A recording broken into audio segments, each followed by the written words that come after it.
अब तक आपने सुना होगा कि एटीएम से नकली नोट निकला, लेकिन दौसा में तो बैंक की तिजोरी से नकली नोट मिला है। इस नकली नोट की असली कहानी क्या है, आइए हम आपको दिखाते हैं। किसकी गलती, कहां हुई चूक?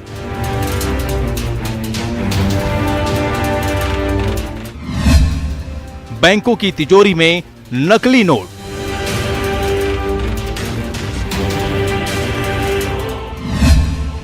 लापरवाही या बड़ा खेल?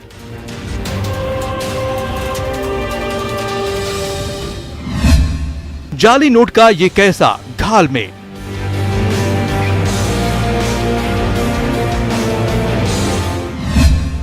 बैंक में नकली नोट। कि अपने जो बैंक ऑफ बड़ौदा है उसमें 100 रुपए के 9 नोट और स्टेट बैंक ऑफ इंडिया के 12 नोट 100 रुपए के कुल 21 नोट जो हैं उनकी तिजोरी से बरामद हुई।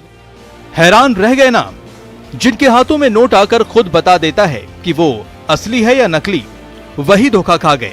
असली और नकली में फर्क नहीं कर पाए और लापरवाही का आलम ऐसा कि नकली नोटों को तिजोरियों में भरकर reserve bank of India Jaipur भिजवा दिया।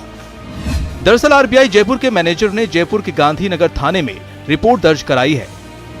दर्ज रिपोर्ट के मुताबिक दौसा के एसबीआई और बीओबी से भेजे गए तिजोरियों में 21 नकली नोट मिले हैं। जाली नोटों में 100 रुपए के 9 नोट बीओबी से मिले हैं। 100 रुपए के 12 नोट एसबीआई की तिजोरियों में मिले हैं।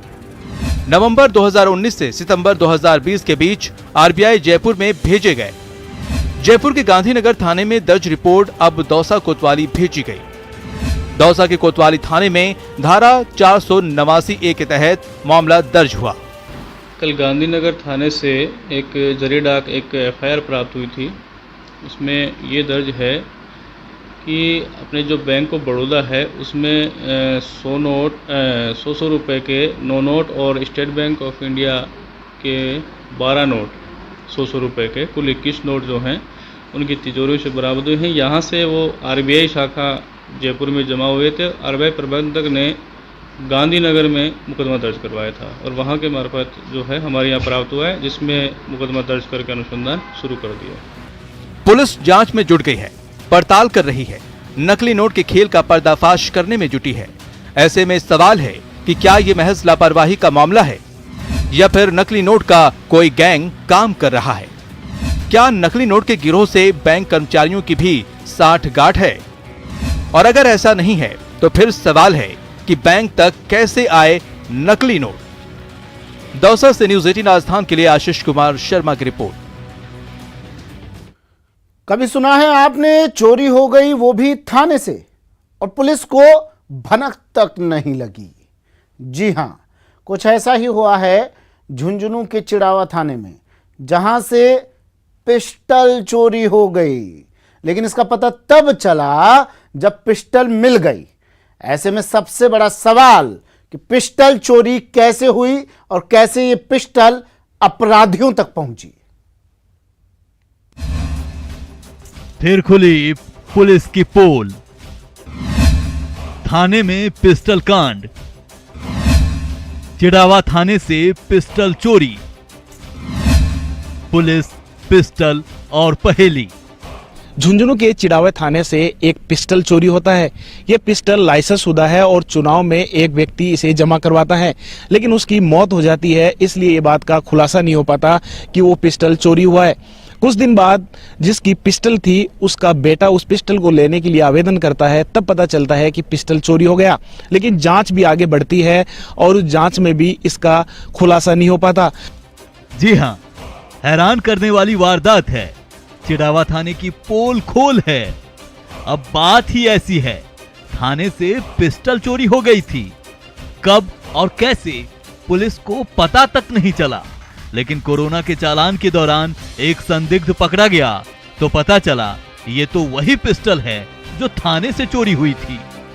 लगभग 2016 के लगभग यहाँ पर कलेक्टर साहब का इसको फिजिकल वेरिफिकेशन के लिए यहाँ लेटर आया, तो यहाँ तलाश किया तो ये हथियार नहीं मिला।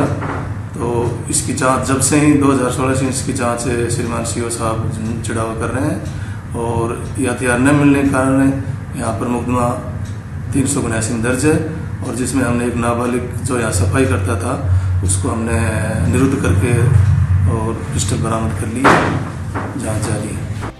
दरअसल साल 2013 में चुनाव के दौरान विश्वनाथ सहल ने अपनी लाइसेंसी पिस्टल थाने में जमा करवाया था, लेकिन उसके बाद उनकी मौत हो गई।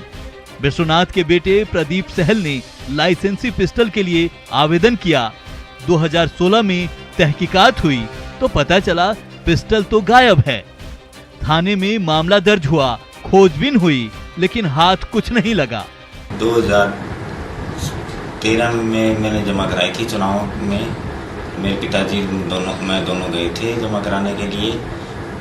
उस समय मेरे पिताजी 15 में मेरे पिताजी एक्सपायर हो गए, उसके बाद हम लाए नहीं। 16 में मेरे नाम चढ़ाने के लिए मैंने आवेदन किया। उसके बाद में उनमें मालूम किया कि भी मेरी वो दी जाए, मेरे नाम से चढ़वाया जाएगी, तो उन्होंने कहा कि भी देंगे, अभी मिली नहीं है। तो अब वो मिल गई है, तो अब मेरे को वो वापस दिलाई जाए।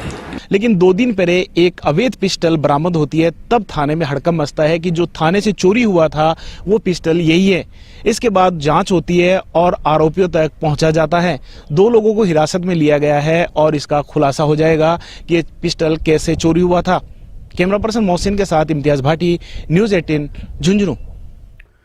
वक्त एक ब्रेक का है। ब्रेक के बाद रण में महारथियों का दंगल।